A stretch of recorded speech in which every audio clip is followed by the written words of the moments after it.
দর্শক, বিশাল একটা সুখবর। ঢাকা থেকে বাংলাদেশিদের ভিসা দেবে অস্ট্রেলিয়া। আগে একসময় ছিল ঢাকা থেকেই ভিসা দেওয়া হতো অস্ট্রেলিয়ার। মাঝখানে এটা চলে গেছিল দিল্লিতে, এবং এক এক করে অনেকগুলো এখনো ব্রিটিশ ভিসার মূল কেন্দ্র হচ্ছে দিল্লি। কিন্তু যেটা হচ্ছে যে বাংলাদেশে যদি ভিসা থাকে, তাহলে বাংলাদেশের নাগরিকরা আবেদন করার পর সরাসরি ভিসা ইন্টারভিউ দিয়ে ফেস করে তারা দিতে পারে। এখন দিল্লিতে ওই কাগজপত্র পাঠানোর পর তারা ওই কাগজপত্রের উপর ভর করে মানে ভিসা দিচ্ছে। কেউ যদি ফেস করতে চায়, তাকে দিল্লিতে যে ফেস করতে হবে। অনেকগুলো দেশ আছে ইউরোপের এবং অন্যান্য, তাদের মানে ভিসা, এখানে দূতাবাস আছে কিন্তু ভিসার সেন্টার নেই। দিল্লিতে যে সেই ভিসা ফেস করতে হয়। আর এখন মানে ভারতের যাওয়ার চিন্তা করা মানে হচ্ছে কি বলবো, আপনার আমেরিকাও আপনি যেতে পারবেন কিন্তু ভারতে যাইতে পারবেন না। ফলে বিপুল পরিমাণ মানুষ ভারতে যাওয়া তো দূরের কথা, মানে এই উন্নত অনেক বিশ্বে যেতে পারছে না, শুধুমাত্র ভিসা সেন্টার না থাকার কারণে বাংলাদেশে। ডক্টর মোহাম্মদ ইউনূস কয়েকদিন আগে আহ্বান করেছিলেন ইউরোপ এবং পশ্চিমা দেশগুলোকে যে তাদের ভিসা কেন্দ্রগুলো যাতে ঢাকায় আনা হয়, কেননা ভারত যেহেতু ভিসা দিচ্ছে না, ফলে বাংলাদেশের মানুষ ভ্রমণ, চিকিৎসা, শিক্ষা দীক্ষার নানান ক্ষেত্রে তারা বঞ্চিত হচ্ছে। তো সেই ডাকে সাড়া দিয়েছে অস্ট্রেলিয়া। অস্ট্রেলিয়া এখন সিদ্ধান্ত নিয়েছে ঢাকা থেকেই তারা অস্ট্রেলিয়ার ভিসা দেবে। অস্ট্রেলিয়ার স্বরাষ্ট্রমন্ত্রী টনি বার্ক বৃহস্পতিবার বাংলাদেশের স্বরাষ্ট্র উপদেষ্টা লেফটেন্যান্ট জেনারেল জাহাঙ্গীর আলম চৌধুরীকে ফোন করে জানান, অস্ট্রেলিয়া এখন ঢাকায় তাদের হাইকমিশন থেকে বাংলাদেশি নাগরিকদের ভিসা প্রসেস করবে।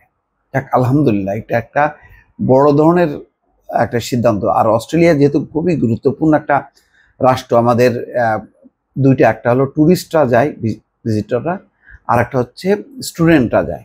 ফলে তাদের একটা বিশাল সুখবর এই ঘোষণা। এবং এই দৃষ্টান্ত অনুসরণ করে ইউরোপের অন্যান্য দেশ যদি আস্তে আস্তে নিয়ে আসে ঢাকায়, কয়েকটা নিয়ে এসছে কিন্তু এখনো অনেকগুলো বাকি আছে, তাহলে এটা বিশাল একটা সুযোগ বলা যায়। এবং ডক্টর মোহাম্মদ ইউনূসের প্রতি যে পশ্চিমা বা ইউরোপের দেশগুলোর যে একটা আস্থা আছে এবং তার আহ্বানটাকে যথেষ্ট গুরুত্ব দেয়, অন্তত অস্ট্রেলিয়ার এই সিদ্ধান্ত থেকে সেটা প্রমাণ হলো। দর্শক বলছে যে এই সিদ্ধান্ত অবিলম্বে কার্যকর হবে বলে বৃহস্পতিবার উপদেষ্টা পরিষদকে জানিয়েছেন স্বরাষ্ট্র উপদেষ্টা।